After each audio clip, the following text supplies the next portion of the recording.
This is Capturing Light, episode number 149 with Ricardo Diaz.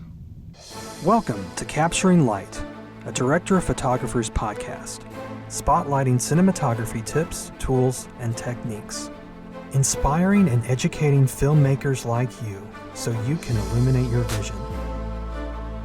And now, your host, Les Gaddis.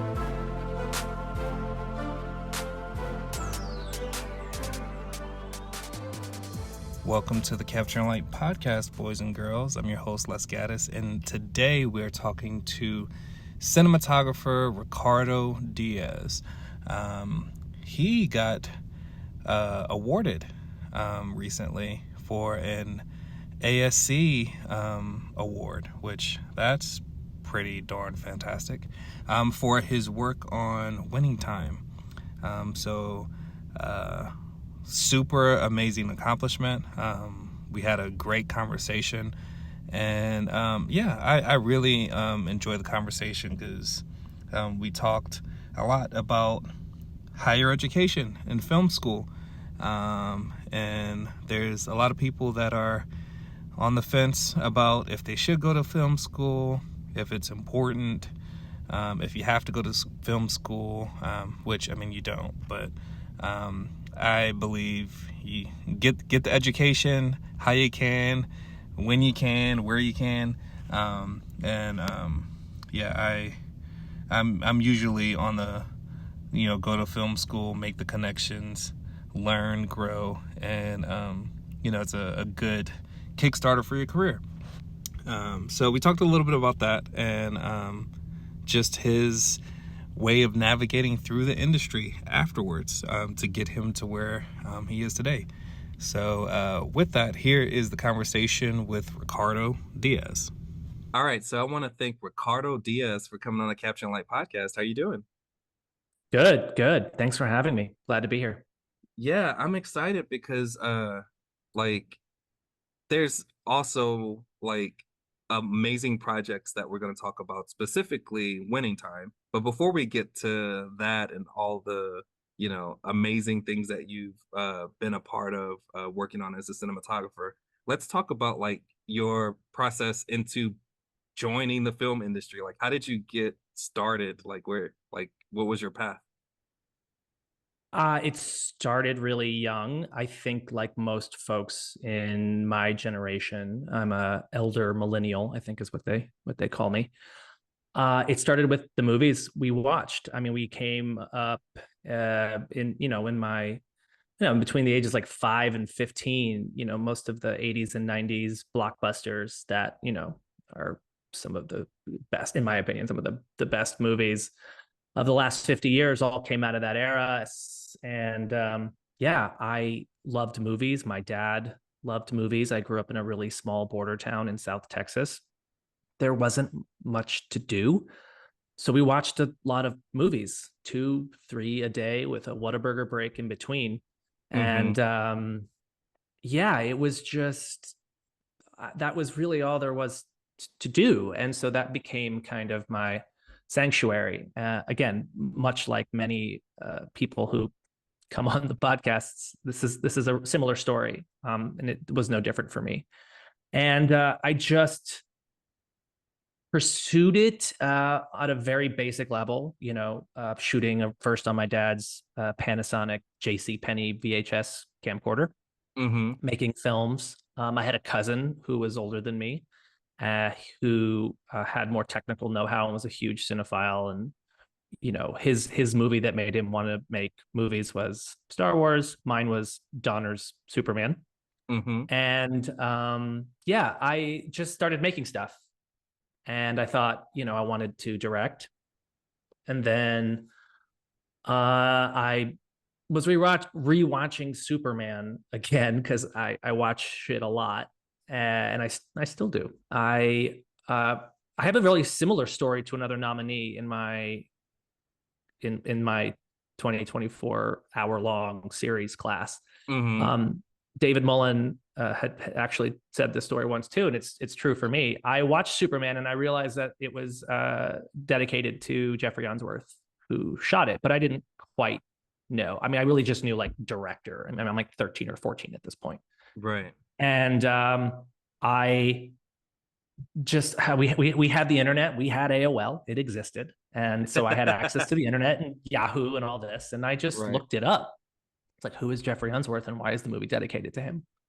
And that's how I kind of discovered what a cinematographer did and what their role was, and and that he helped me believe a man could fly. So that was it. And at that point, I really started focusing on at that point, videography, editing, but more importantly, just the craft of telling stories through images, through moving images. And so I decided to major in that in college, and I went to the University of Texas on the skin of my teeth. Mm-hmm. I did not get into the film program. I got into just the school, and I was determined to bust the door and get into that program. And I did. So I pursued that. I got through to the end. I was at a crossroads. Do I stay in Austin? Do I go to Los Angeles? And I decided to come to LA right after graduating. Mm-hmm. And I knew no one. I knew nobody. And at that point, I decided to apply for grad school because I was a post PA for a reality show, and I just knew that wasn't the path I wanted to go down. And so I applied to AFI, Mm-hmm. got in, did the program. I couldn't be more grateful for that experience. And we can talk a little bit more about that in a little bit. Yeah. But then I was just off to the races. I just said, I'm a DP now. I had a group of friends from undergrad and grad who all wanted to make stuff, and I just set out to do it. And that's the sort of A to Z. And then flash forward, and here I am nominated for an ASC award, which is mind blowing, and Yeah. I'm incredibly humbled. Right. That's amazing. And so like from and I mean we hear all the time people talk about you know, like, hey, you don't necessarily need to go to film school, you can learn online. And you had this pretty incredible um, like I guess film education at AFI. Can you talk a little bit about what made going to like a film school worth it? Yeah, I am a big proponent of investing in yourself, taking big swings in Mm-hmm. yourself. There's not one way to do it. Obviously, there's a ton of different ways to get into this industry and be, successful, whatever that means to you. Right. But as someone who came from a small border town who had no access to the industry and didn't even know where to begin, I think it just started with surrounding myself with a group of like-minded people that loved movies, and more than just loved movies, had the aspirations to actually make them. And Mm-hmm. that really started at UT. That was the sort of like breeding ground in Texas for independent film and production. Mm-hmm. So a lot of my classmates, I feel so grateful that a lot of my classmates in undergrad went forward and actually made stuff. And I'm really fortunate that we got to make stuff together. And many of them are a big part of my career now and had a really big influence on that. Right. And then going to grad school, I was just refining it. I went to UT going, I'm the cinematographer in this class. I'll do all the classes you need me to take. But when it's time to pick teams, I'm the cinematographer. Let Right. me do it. Let me like use your movies as an opportunity for me to get better. And at that Mm-hmm. time, it was still all film. We were shooting everything on Super 16. Mm-hmm. And anytime someone wanted to pull out a DVX 100 or something similar. I just found a way to convince them to shoot on film, and that's where I cut my teeth. And I'm incredibly grateful for that time and that opportunity. And then I had this little pool of footage and work that I had done in undergrad, Mm-hmm. and a little bit that I had done professionally. And like I said, when I moved to Los Angeles and found myself kind of in a rut with doing this reality show as a post-production PA. Right. When I applied to AFI, I used that material to get in, essentially, and I'm so glad I had it, and because I think that really helped separate me at the time. And Right. yeah, and then so going to AFI, that was just me refining that tool. I really wanted to focus. Now I got to just really focus on cinematography, and then be surrounded by a group of people who only cared about the craft and the art of cinematography. Right. And yeah, and so that was the best way I could maybe describe it is AFI was like joining a fraternity. You pay all this money basically to be introduced to a bunch of friends. Right. And then you're thrown into what can only be described as like an initiation. That first year is so intense. Mm-hmm. 3 cycle films. It's changed a bit over the 15 or so years since I've been there. But that first year is really intense, but it binds the class together. And I think our class was just not interested in being competitive as much as it was interested in just growing and the love of what we got to do. And Right. so we've stayed in touch and have been very, very close since graduating, many of us, and most of us are still doing this. You've had 2 of my classmates on this podcast, Benji Mm-hmm. Bakshi and Catherine Goldschmidt, who are so good. And that's what I think that school can do, is bring you closer to the people who hopefully are committed to making stuff. Because what essentially happens after getting out of AFI, certainly, is your class, if you stay close and you're all supportive of each other, is you're working for each other. Right. You can walk out of there and you're gaffing, or even if you're just gripping. I actually was an electric on Catherine's, I call her Katie's first feature. I got up and went to New York, and she was shooting it on Super 16, and another classmate of ours, Todd Van Hazel, gaffed it. And I just wanted to hang out. I just wanted, 1, I needed money, and 2, I just wanted to hang out with my friends, and make more stuff together.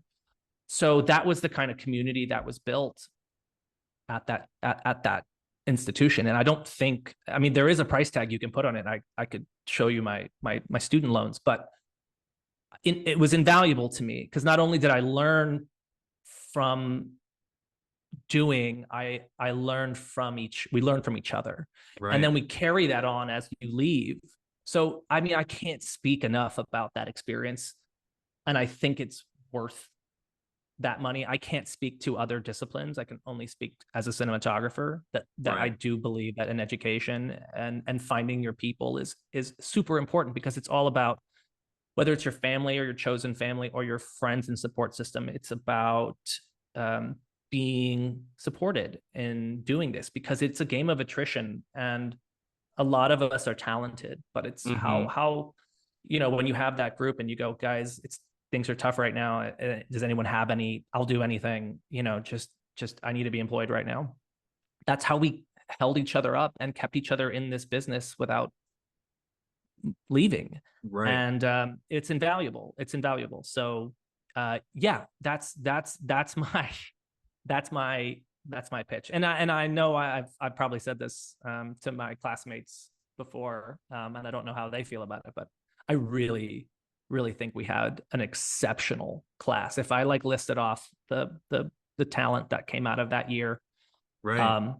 I think that alone is a testament to going Well, and to school. it's interesting because also too, so like even with like me either reaching out to cinematographers or different PR companies reaching out to me that represent cinematographers or whatever, like the fact that like I mean you talk about you and Benji and Catherine, like I had no idea that any of you were classmates, like, and you're talking about the talent in your class, like it's crazy because I'm just like literally I feel like everybody that I'm talking to is like went to that school at that time, you know. So that's Yeah, interesting. it's cool. It's and this really interesting thing starts happening when you have a group of incredibly hardworking and talented and just you know willing to put it all out there to get their class is when you go into AFI, all of us were just talking about our heroes and the icons in the industry who do what we do, you know, these idols, so to speak. And Right. it's just been so amazing as I'm getting older to see that those people are also becoming my friends that I Right. like are inspired by and that the work that they're doing is they're part of that group of heroes now. And it's really cool. I'm so, yeah, again, super grateful for that experience. Right. Yeah. So from your time, in school and graduate school to working in the industry, what was that period like? Like as soon as you left, AFI to like, okay, I am a working cinematographer. Like, what was that transitional period like for you personally? It was hard that, you walk out of undergrad and graduate school, you've got debt, you live in Los Angeles.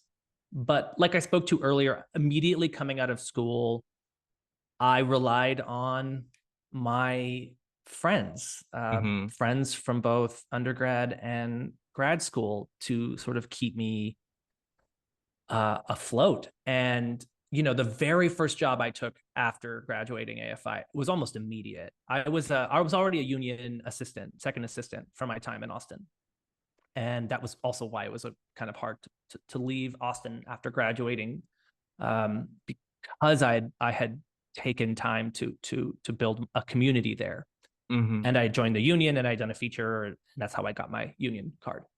So I immediately coming out, a dear friend of mine, Stephanie Marin, from undergrad, she had a movie she was associate producing, and AFI graduate Darren Janae was shooting it, and she was just come second AC on this movie in Mm-hmm. Nebraska. And I was like, absolutely, I could use the healthcare. I need anything. So that Right. was that was it. It was all. And then when I finished that, I came back, and it was the first year was a lot of, like I said earlier, my AFI classmates calling saying, hey, I need an operator. Hey, I need an electrician in New York. Hey, I need a gaffer, a grip, whatever. We were still all working for each other to help support each other. Mm-hmm. And then I, got my first couple features back to back, and they were great experiences. They were great learning experiences, and but I think that ultimately I realized that I still needed a little more time cooking, and working on my craft. So I took some time off. By the way, both of those movies, of course, were former classmates who Mm-hmm. who hired me, essentially, or people I knew from those two were from undergrad.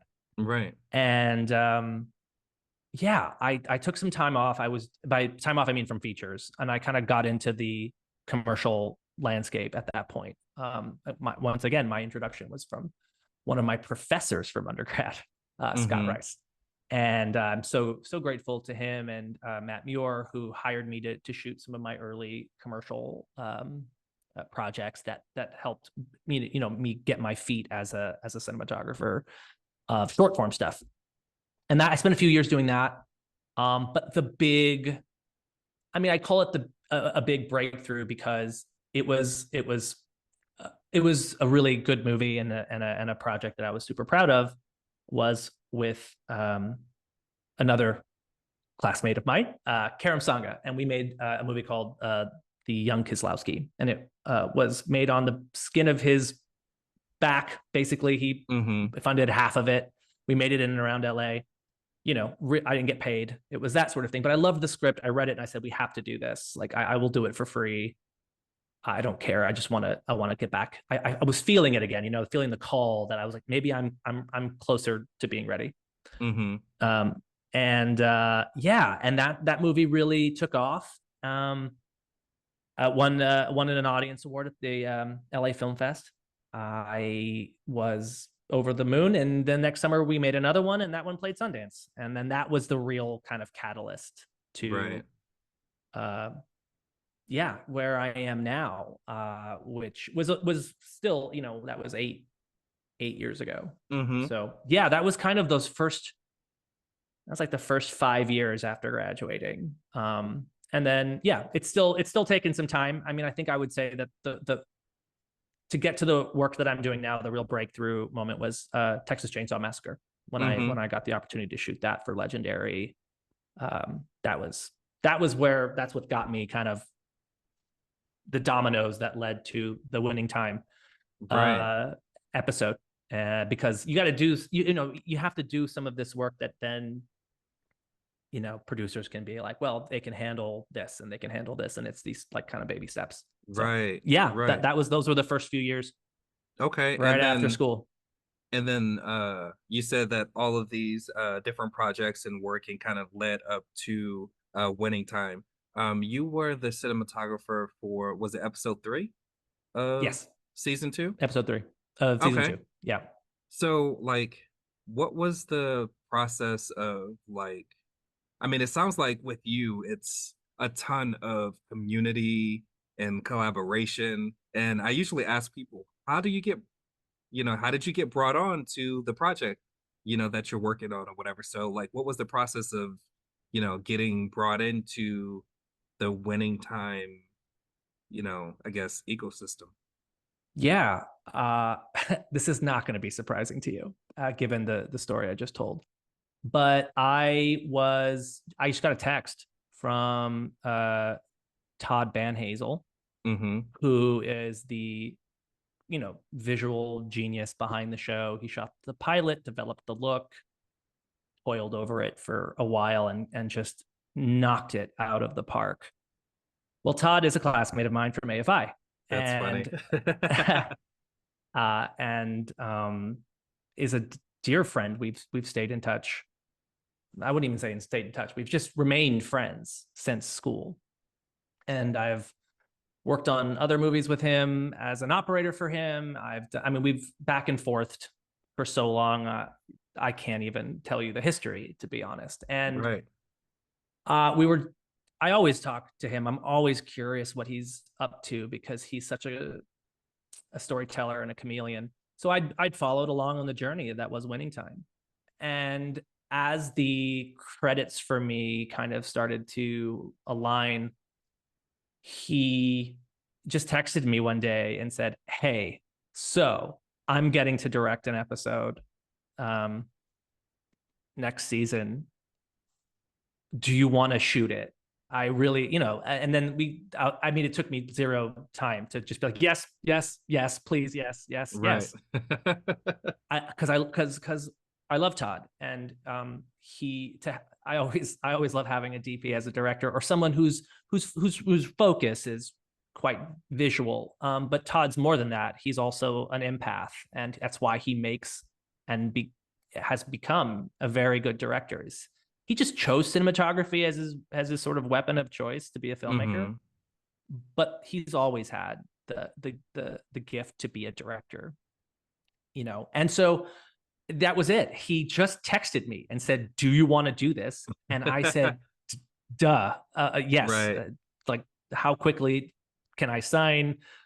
don't give this to anybody. And that was it. It was just a friend who was really concerned, understandably, that he was shooting 4 episodes that season, and in the middle of those 4 was going to direct one, and just needed to be sure that whoever was next to him that on that episode was there in support of him, and to elevate the show. And I think we did that because I say we because I do feel like it's clearly a collective effort, but like we got nominated, and I'm so grateful to that experience, because I hadn't shot film in a while, obviously, so it was nice to get back to that, and a reminder of how beautiful that image can be, and what it's capable of.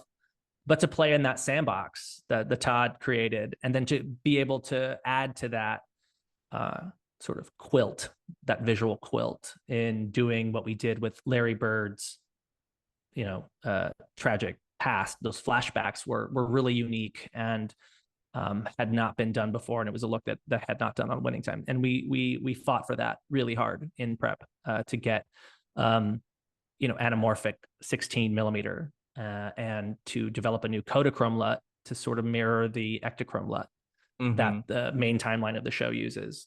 And to ground all that in storytelling, right? Like to make sure that we're not just making these decisions for the sake of, pretty images. It's, we had reasons to do that. Larry's story, his history it's a tall tale. It's Americana. There's a nostalgic nature to it. And so, Todd and I always go to the vaults when we're thinking, like, what did the greats what did our heroes do in situations like this? And so, we went to some Westerns, and we went to we went to Superman, of course, because I always go to Superman. Like there's something for everybody in that movie, in my opinion. But like we went to the Smallville portion of the movie.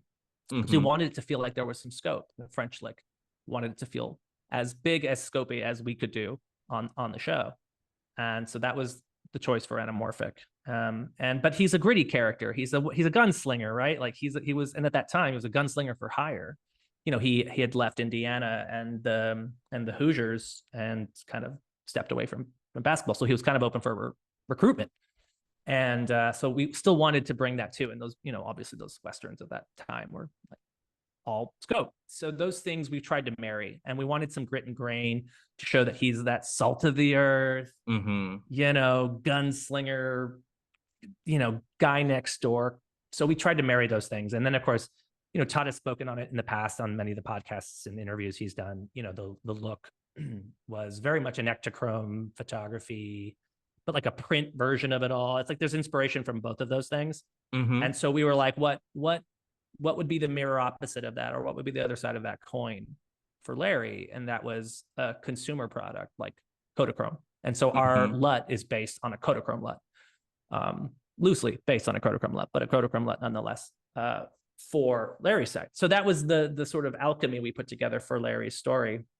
And if you watch the episode, I think it contrasts so beautifully with the Showtime Lakers and Larry and the Celtics.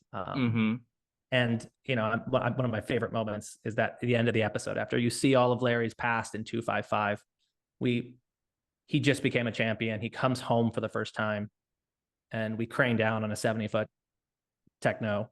We push into this taxi as it pulls up to his old home.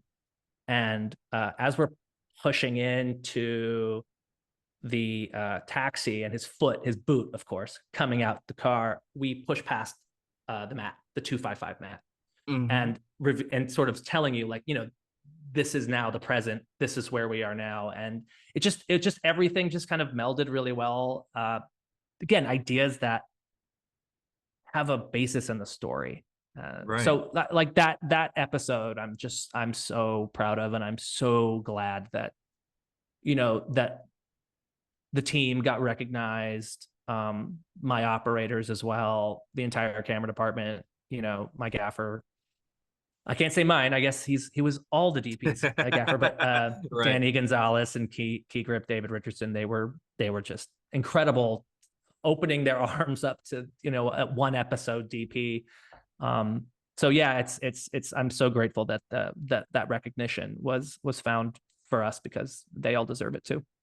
For sure. So, for your episode, was it just the one format, or did it bounce between different formats within your episode? Yeah, so it definitely bounces between both formats, but it does it, in such a integrated and I guess diegetic way. The show, the sort, I will call it the main timeline of the show, Mm-hmm. does such an incredibly perfect job of mixing formats, right? And Right. you're mixing those formats because often the 8 millimeter, leaves the sprocket, leaves it shows the evidence of the fact that we're switching between a digital camera and 8 millimeter and Mm-hmm. 35 and 16. You're kind of watching this recollection of the past, of these events, right? That Right, right. Todd just and the team did such a beautiful job making you so aware of that. Mm-hmm. And so what we were able to do in order to make the transition between 185, I think they ended up going 178 ultimately for the broadcast, but uh, into the 255 is a projector roll out and roll in, right? Mm-hmm. So what they did is when it cuts from the main timeline into the Larry Bird bottle, I call it like a bottle episode within an episode. Mm-hmm. It just rolls out and it rolls in, and once it rolls back in, it's in 255. So you're aware of uh, it just does it, so it does it seamlessly because the show set you up to be okay um with that, the use of that tool, Right. right? And so that was really fun, and that's why I really think it's seamless in the episode, and it feels born from the story and sort of the world that was created, because they had left the hints in all those, what would it be, like 13 episodes, 12 episodes before mine. Mm-hmm. Awesome. So, the you shoot the episode. Are you involved in the post of that episode at all? Or like what was the like once you're actually done with the production side, do you do any post as far as like color sessions or anything like that? Yeah, you get to go in for color. Thankfully, so much of the work is ideally done testing Right. before we start. And like I said, I got to develop with the colorist of the show, Walter Volpato, the Kodachrome LUT before we started shooting, so that we kind of had an idea where we were going. And we really, really, really fight on that show to do what would be a digital version of a one light, just simple, bright, less bright. You know what I mean? Like really try to Mm-hmm. keep it simple. So I was there for the color, but I was there for a day because so much of it was there. I mean, I can't. I mean, and also the dailies colorist did such a great job, and we again work really hard in prep and during the episode to make sure that the dailies come out looking proper, looking Right. like they're 80 to 90% of what this should be, so that when they're cutting it, and when the executives and anyone else above the chain is watching this, they're not going to be surprised by some of the swings we take. You know, there is no surprises when you get to the color. They saw and signed off on 255, and they signed off on this Kodachrome LUT, and they signed Right. off on anamorphic, and show them, ease their potential fears, because the show does mix a ton of formats, and you're introducing a new Right. thing to the pot, and that can all get lost. So it's really important that you be communicating with post and organizing, getting all that done. So there was color, but I am like, I was there for less than a day. Honestly, the show was pretty Right. dialed in. Okay. So after the show is done, now you're nominated for an ASC award. How does that feel? Oh man, I it's still, I better figure out how to talk about this, but Hmm. I don't know what to say other than I was really surprised. I obviously, you have to submit your episode, so it's not like the award just comes out of thin air, or sorry, the nomination comes out of thin air. But you know, it was more of a practice for me. My mindset when I was applying the episode for consideration was, this is good. Like, you're gonna know what is needed of you going forward next time whenever you do this again. Whenever you get the opportunity to submit something that you're extremely proud of. Right. And especially because my season, there's so much good work. There's so much good work in season 2. You know, Todd, his episodes are just like, my jaw drops when I see the work he did, especially the basketball. It's he's such an inventive and creative cinematographer. Right. And John Matishak, another incredible DP who worked on the show, who did episodes 4 and 5. Mm-hmm. His work is, I mean, stunning. One of my favorite scenes in the entire season is that conference where Pat Riley becomes the head coach, and it's Mm-hmm. just shot so, it's lit so beautifully and period appropriate, and the way the story unfolds, the way where he puts the camera, it's great. And his basketball is incredible. And then Darren Tiernan did episode 2, Mm-hmm. directed by Trey Edward Schultz, a Texas fellow Texan. And it's such a I mean, the two of them did an excellent job creating a very like subjective and lyrical episode. Mm-hmm. And the photography also beautiful. So I did not expect it. Right, I was a little surprised, and beside myself.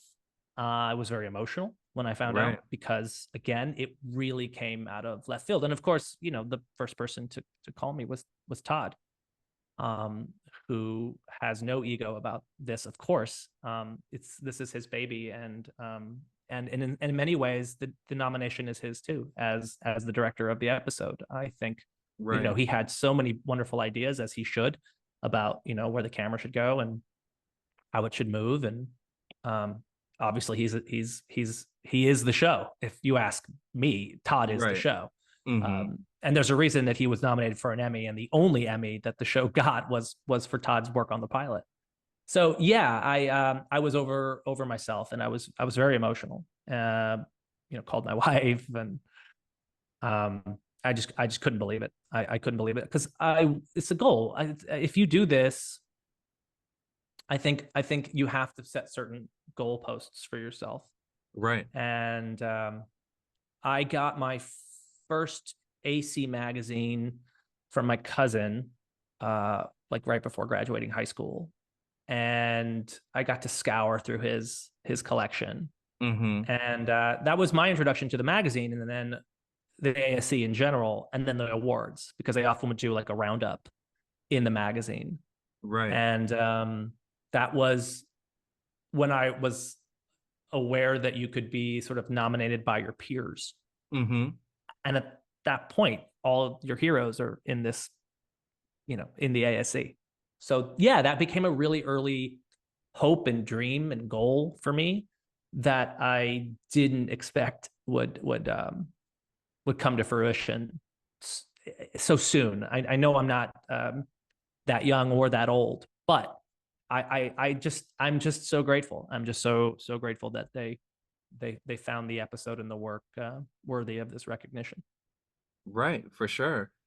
So for someone that might be just starting out in their career and they watch Winning Time, they're following kind of your career, and they're like, man, you know, one day I'd love to be, you know, recognized from, you know, my peers as someone that excels in cinematography, you know, at the highest level. What type of advice would you get to give to someone that's just starting out? Um, my wife is a writer and a director, and you know, she's made some movies and worked with some really cool people. And one of the lead actors on her last movie gave her a bit of advice that she gave to me, and like I wish I could have internalized this 15 years ago. But it was strong intention, no attachment.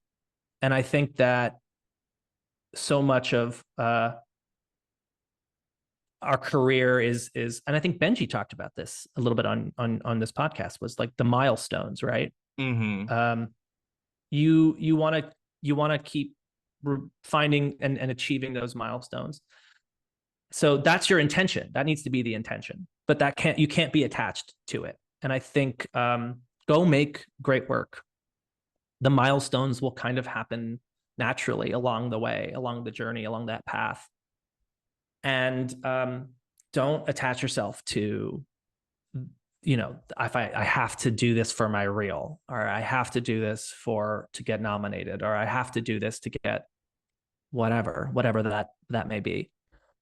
Because it's setting you up to put yourself in a bad mental space. And it's already hard enough with social media to get on and see Right. how anyone is doing or whatever. That's hard enough. So I would say strong intention, no attachment, because I did not expect to get this nomination. And I think that's maybe like the best way it could have happened. Is I did not wake up on, was it January 11th, like tripping over myself, hitting refresh. I was having breakfast with my old roommate, Mm-hmm. and I got these texts and I just ignored them. I didn't know what they were about. So, yeah, just make the work, do the work, collaborate, be positive, be clear, Mm-hmm. both in your intention and how you communicate, and focus on that. Just focus on making a good piece, not a good scene, not a good shot. Make a good piece, it front to back. Make good work. People will recognize good work. I would even argue that my first feature that won that audience award at LA Film Fest, I look back on that and I go, that doesn't look pretty good. It doesn't look great. But when I said I was at the right place in the right mindset, it was that I came into that project going, you know what, this script is so good, and I want to make sure I don't get in the way of that. And because I was Right. still on my journey, I was still on that journey to find, I don't want to say my voice per se, but just to refine my craft. And we didn't have any money to really do anything, but it was just about getting out of the way, and we made something good, and making something good got us the next thing, and then the next Mm-hmm. thing, the Sundance movie, was good, and my work got better, and we won the audience award in the next section that year at Sundance. And you focus on that strong. And again, we didn't make the movie going, we're going to go to Sundance, because that's, again, one of those things that's just out of your hands. But Right. you've got to put that intention in, and just don't attach any emotions or feelings to the outcome, because it should be about the work. It should always be about the work. Right. For sure. So, where can people keep up with what you're doing? Or do you have social, like, that you're pretty active on? Are you one of the, like, there's some people that are against it? Yeah, I'm not against it. But I wouldn't say I am good at it. I feel like I look at my page now and it looks dated. Like nobody Right. does the white borders anymore, and I'm still doing it like a elder millennial. But yes, I am. I am on Instagram, and that's pretty much the only place I'm even remotely active. But I wouldn't even say I'm all that active, because I keep it strictly professional on my Right. Instagram page. It's Rick Diaz DP, RickDiaz DP. And that's my website too, rickdiazdp.com. Not to be confused with Ricardo Diaz CSC in Mm-hmm. Toronto. There is another DP, a very talented DP in Toronto with my name. And that it does happen from time to time. Mm. But it's so he had the the website domain and the Instagram page first. So I had to go Rick Diaz DP, because That's he was there first. interesting. Yeah, yeah, Okay. and I get credits on IMDb sometimes for his work, and Mm-hmm. and vice versa. And I feel bad, and if I've even gotten some emails like, hey, looking for a DP in Canada, and I'm like, sorry, you got the wrong guy. Right. I would love to meet him actually one of these days. I mean, I should meet him personally. I've emailed him and told him as much, but Right. yeah, Well, and yeah. it's interesting too, the fact that both of you are, I mean, creating like high level cinematography work. as well. So the idea of having the same name and the same profession, and like that's interesting for sure. It's really cool and sometimes a little frustrating, and I'm sure it is for him. It has to be for him too. But it's great. He's a talented guy from the work I've seen, and I'm happy to take some of his credits, but I'm also like, you should have your credits, man. These are Right. your Yeah, credits. exactly. But yeah, the universe is small. It's smaller than we think, as it turns out. For sure. Awesome. Well, Rick Diaz, I appreciate you for coming on Yeah, the Capture and Light. It's been fun just to hear about Winning Time, hear about your career, and man, congrats again on the nomination because that's thank you. a big deal. I appreciate that. Thank you, Les. That means the world. Thanks for having me. This was a lot of fun. And you ever find yourself out in Los Angeles, let's get a coffee. No, we're doing it. So again, I want to thank Rick for coming on the Capture and Light podcast. Be sure to follow him on his Instagram. Follow him, and not to be confused with the other Ricardo Diaz. So Rick Diaz DP. Make sure you follow the right one, or just give them both a follow because they're both good. But anyway, follow Rick because he's just doing some fantastic work. He's a amazing cinematographer and just an overall good dude. So yeah, if you have any questions for me, feel free to hit me up on Instagram at Les Gaddis. You can send me an email, les@gaddisvisuals.com. And I appreciate you for listening.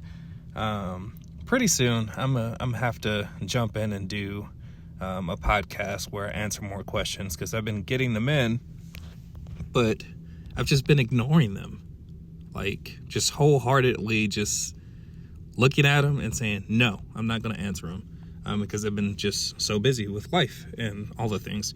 But yeah, I have still some amazing interviews that are in the batch ready to be released. So I'll sprinkle in some of the podcasts where I talk a little bit more about questions that have been sent, answer them, and get a little bit more technical from a cinematography standpoint. But anyway, I appreciate y'all, and I will catch y'all in the next episode of Capturing Light. Thanks for listening to Capturing Light with Les Gaddis, a Director of Photographers podcast. Inspiring and educating filmmakers like you so you can illuminate your vision. A Gaddis Visuals production.